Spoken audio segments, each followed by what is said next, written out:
Hello everyone and welcome back to my channel, my bookish channel. Today we have our first unboxing. Look at the size of this. How did you get this through the letterbox? We got a parcel this morning. Now, last week when we went to Derbyshire, one of the things I really wanted to do was to go to Cromford Collector's Corner, which is a fantastic shop, a TARDIS-like shop in Cromford, run by Ian. And last time we were there, we came upon it by accident. You could tell what it was going to be because there was a Cyberman and a Dalek standing guard outside. And we went in and found a treasure trove of comics and geekish stuff. And I bought Star Blazer comics. Now, we were going to go back this time, but because of Socks being unwell on Friday, we went to the vets and we sorted him out and we couldn't do it. And so I I had to I communicated with Ian, who is lovely, and over the last year we've had various parcels delivered from Ian, um, featuring issues of Rampage comic, Defenders, all sorts of things that I've seen that he's had in stock. He's got a really good Facebook page and really good customer service. So yeah, Ian at Cromford Collectibles. No, Cromford Collectors Corner. And anyway, this time I said, could he, since I couldn't get there, could he make up me a parcel of comics? He knows the kind of things I like. I love British comics, science fiction, American comics of the 70s and 80s, Marvel and DC. I love Spider-Man. I love Doctor Strange. I love Star Wars, all those things. Could he make me a small parcel for a certain amount of money and send it to me instead of me going there? Eventually, I'll get to visit again, and we'll take pictures and probably make film and uh, gabble away on video. He does really good videos himself, actually, about his shop. Anyway, today this parcel arrived, and it's about 10 times the size I expected. So I said we would do an unboxing, my first one on my channel. I love it when people do these. They always talk about, I'm so excited. Actually, I'm quite excited to get this open. I've got nothing to rest on because I'm standing up, and I can't stand on there because Socks is asleep on my chair. I shall do myself a mischief. That ripping paper. I read an article about the sounds on YouTube and how these kind of tactile sounds are the things that people like because they're palpable. I forget what they called it. It was some kind of psychological thing. Anyway, Ian Jackson, thank you for giving me the chance to rip brown paper. Oh, brown paper packages tied up with string. Although there's no string. Which way up? You can't see this. Look, look, look.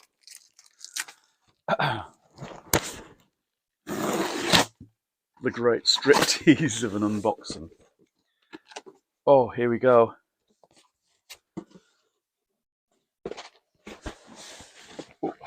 Full of packing materials that I'm going to get absolutely everywhere. Look at this stuff. I shall have to do some hoovering. Right. Put the scissors away before I do myself a mischief. Right. Oh, why do other people make these things look so elegant? Look at this. What have I got?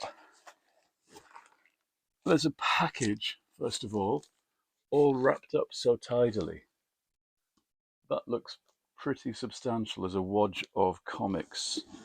And, hang on, I'm going to set this down. And there's a hardback in there as well, of some kind. I'm going to get to them in a second.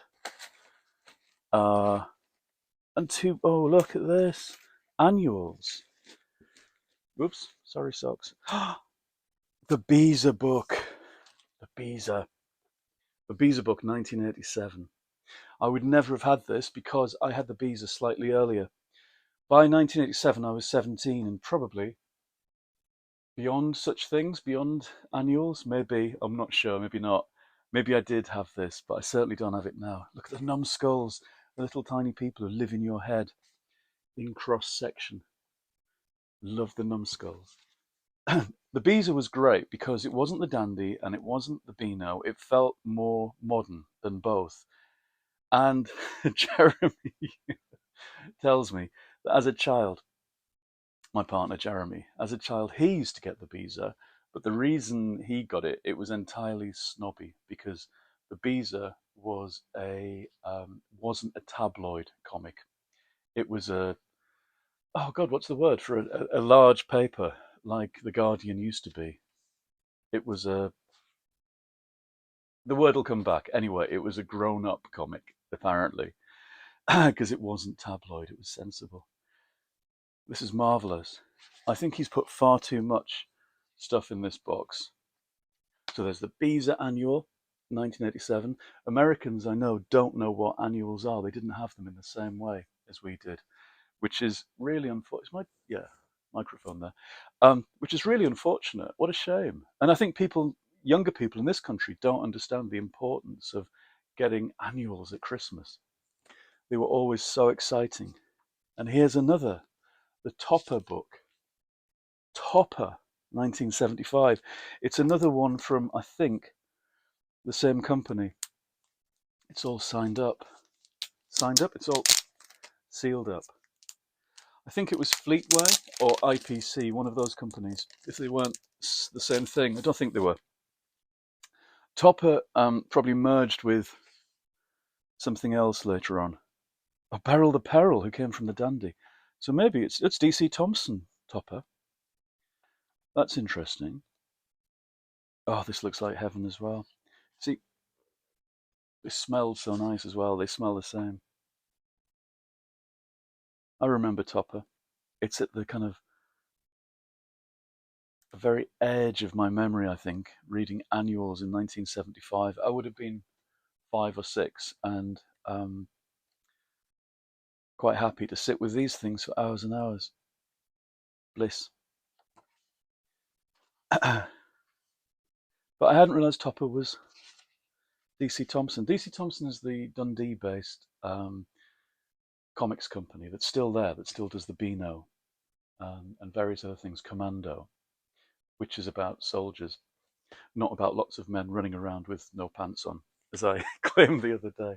DC Thompson, because it was Scottish and because it was slightly culturally different, always seemed slightly old-fashioned to me. They did the Bruins comic strip and annual, which was kind of perennially set in the 1930s. I haven't got one to hand to show you, but about a family, a large family living in a small tenement, and they're still living there today in the Bruins, which is hilarious. And I love the fact that they're still there. But DC Thompson was always slightly old-fashioned compared with IPC comics or Marvel, which were always very present. Right, now this package, I'm going to start with this hardback book. It's very intriguing hardback. I wonder if it's another annual. It's got an island on the back, which looks a bit like, wow, look at that. I was going to say that looks like Neverland, but it doesn't, of course. It's Jules Verne. Oh, look at this. It's a proper storybook. Isn't it odd? It's one of these. Ian knows exactly what the kinds of books I would love. These are tinted photos to illustrate this. You know, when they put on coloured inks over black and white photos, just like the early David Bowie LPs, like Ziggy Stardust and Hunky Dory. It's a very particular look. And of course, it comes from wartime photos of soldiers. I've got one downstairs that I bought of a sailor where people would not get colour photos, they'd get black and white ones and tint them. They'd be tinted in inks. And that's what these look like. This is gorgeous. Really kind of eerie, actually. I've never seen this. This is published by Dean, who used to publish Enid Blyton. I didn't realise they did Disney tie-ins, actually. I know Purnell did because I had those in the 70s. This seems slightly earlier. This is like 60s, I would say. God, look at the amount of text, though, on the pages. I love that. I was saying this the other day, how little text you get in picture books these days compared with what you used to get. Even when I was a kid, it's all gone down.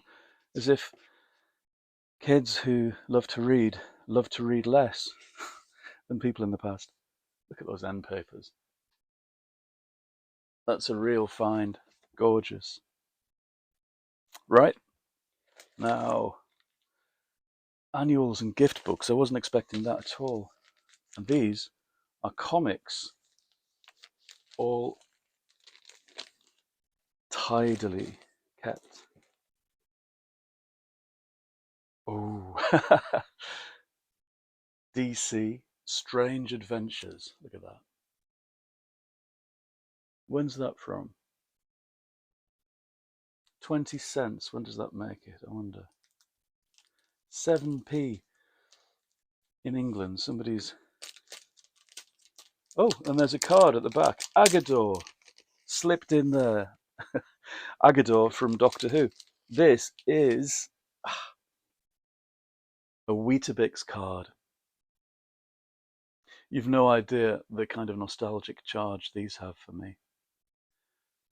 When I was 5, these were like crack cocaine or hard cash in the school playing fields of Newton Aycliffe. And before that in Darlington, I moved schools and moved towns. But the Doctor Who playing cards, not playing cards, character cards from Weetabix were hard currency. People had them held together with elastic bands and you'd swap in the yard. Got, need, got, swap, need. And there were play sets, pictures of the inside of the TARDIS, of caves, of landscapes, alien landscapes, and the Doctor's laboratory unit on the back of the Weetabix packet. And of course, everybody wanted to their parents to buy Weetabix so they could collect these things. I've never seen them in the flesh since then. I've seen the facsimile stuff that people have posted online and mock-ups and so on, but to have an actual one is very odd. It should, by right, smell of Weetabix. We hated Weetabix. Everybody hated Weetabix. They were kind of raffia mats, weren't they, and milk.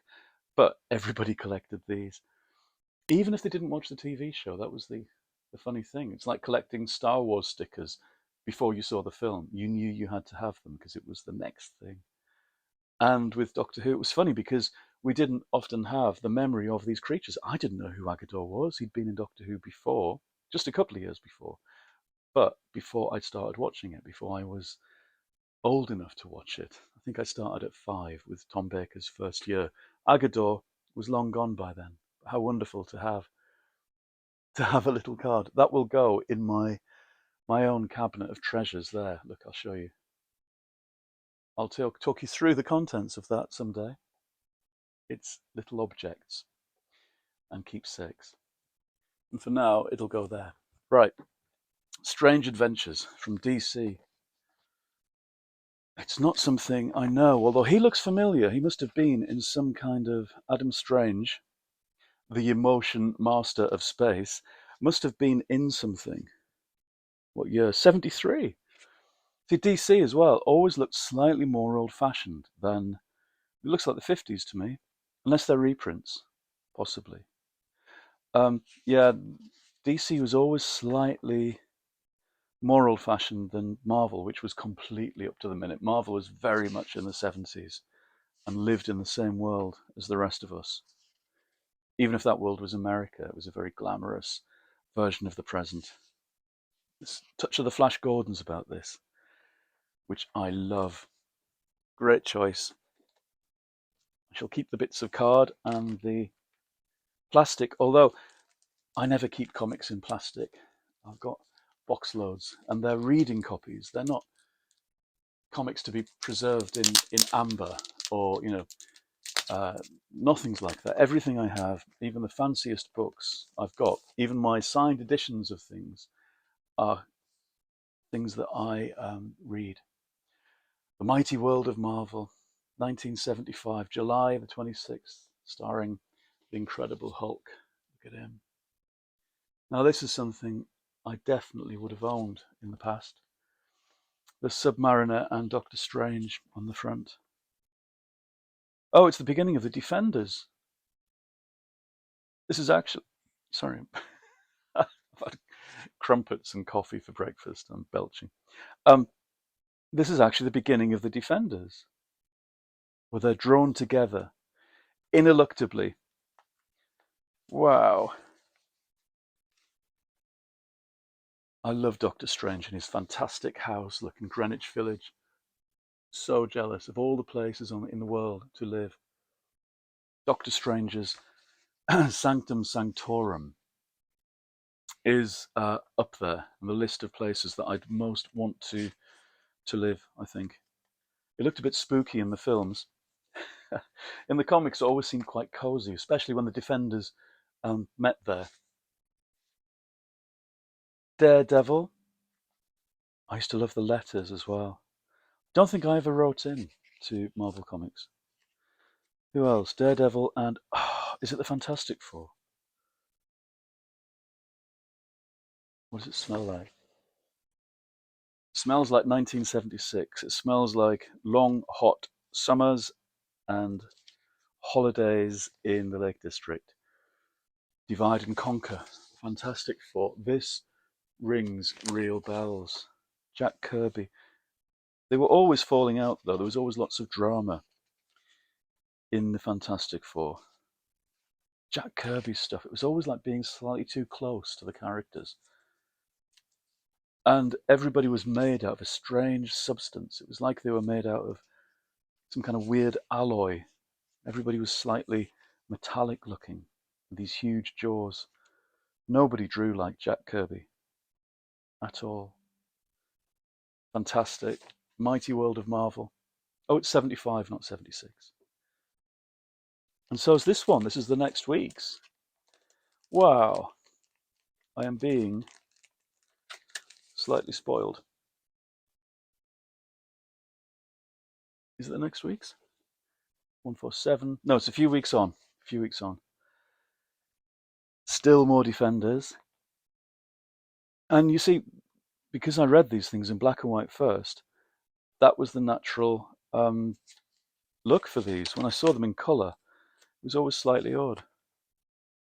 And they had to be this size as well. Who drew this? Gene Colan doing Daredevil, another favourite. He did, of course,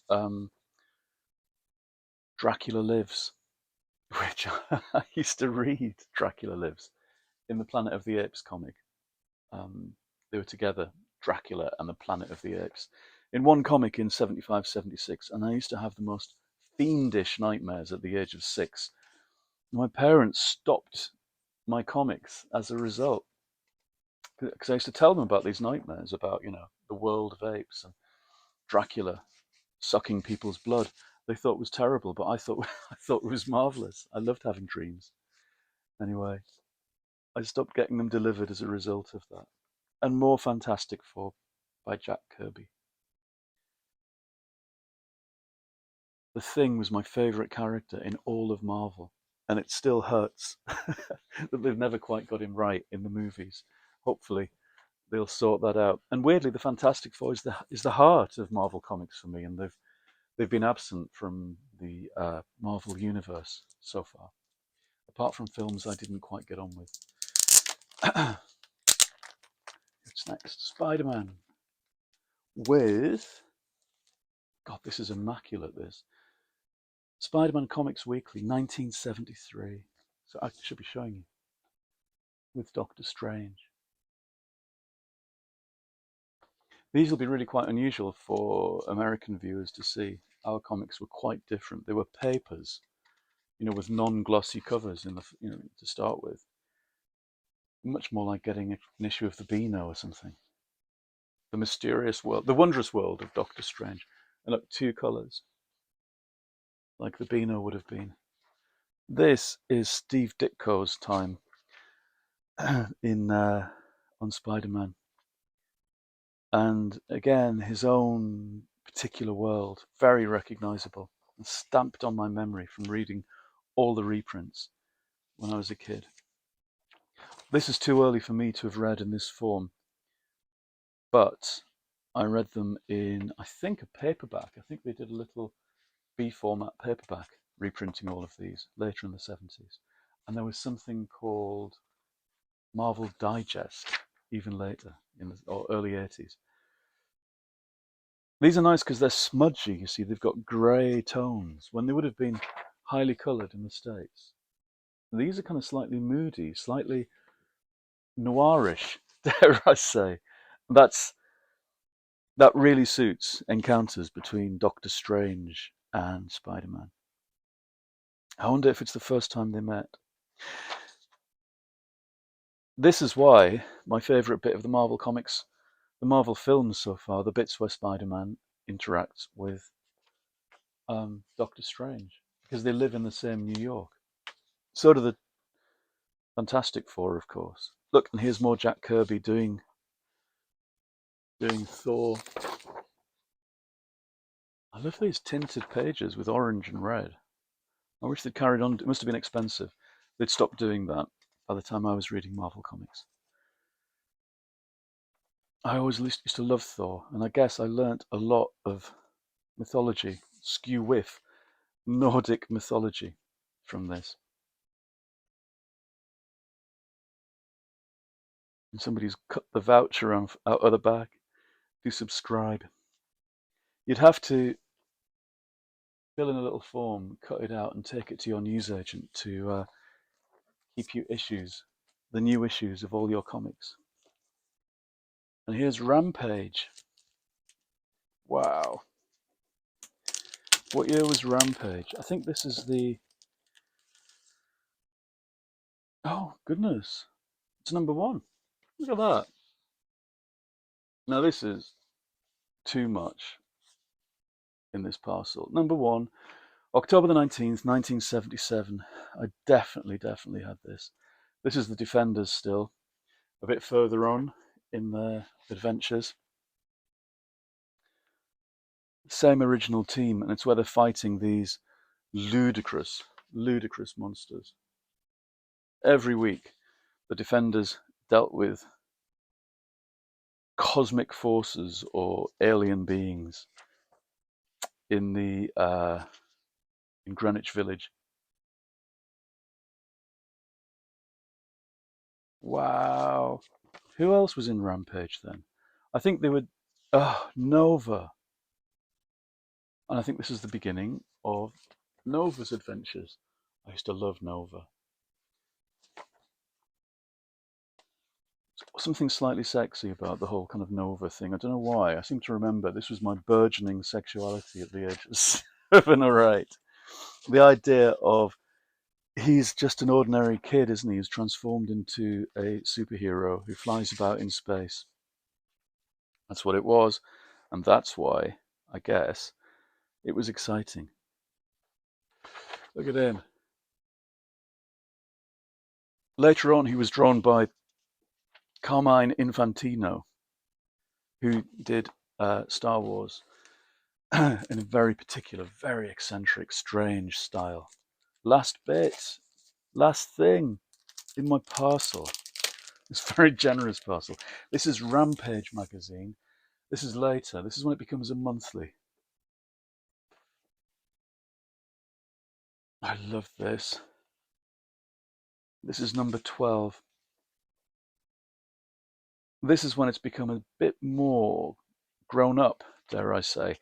They have slightly longer stories. They're even more moody, I think, the way they're presented in this kind of grayscale artwork. I remember this, the thing about the carnival. Yeah, it's a father taking his son out to a carnival, which would have rang bells for me at the time. Being the kid of a divorced family who was taken out to fairs and things at the weekend. Although, no cosmic adventures. It was just ordinary fairs and cinemas. Doctor Strange, drawn by, it looks like Gene Colan. I think it is. Oh, look at him. the most wonderful artist, I think. Doctor Strange and the X-Men. Oh, the new X-Men. So looking back, I read more than I knew.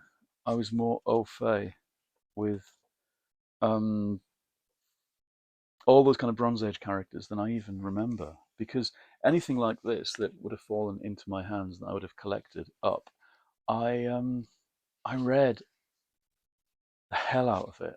I read these again and again and again.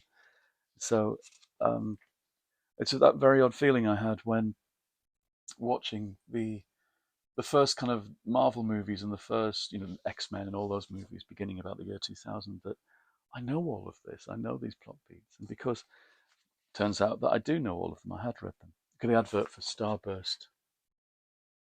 Starburst magazine, which again was an important thing, the Star Wars comic, the Battlestar Galactica full color comic strip adaptation, which was a huge deal. And look at that, the Star Wars special, which cost £1.50. It was behind the scenes, the first thing I'd read about behind the scenes at Star Wars. No, it cost £1. And I do remember to this day a interview with George Lucas, or a quote from him saying there were 9 films planned, 2 trilogies either side the trilogy he was currently filming. And he said it then in 1977, and I didn't imagine it. I've never seen that particular magazine since then, but I'm sure he said it. That's a heck of a parcel from Cromford. Thank you so much, Ian. The rest is polystyrene and packaging, and the cat's going to get his mitts on that any second. Thank you, Ian, and thank you everyone for watching. Agador and I are going to sit with some comics for a while and annuals and be quite happy and content for a bit before braving the rain and heading into town for a meeting. Can you believe it? I've got to go out for a meeting today when all I want to do is sit in my study with my cat and a cup of tea and some comics.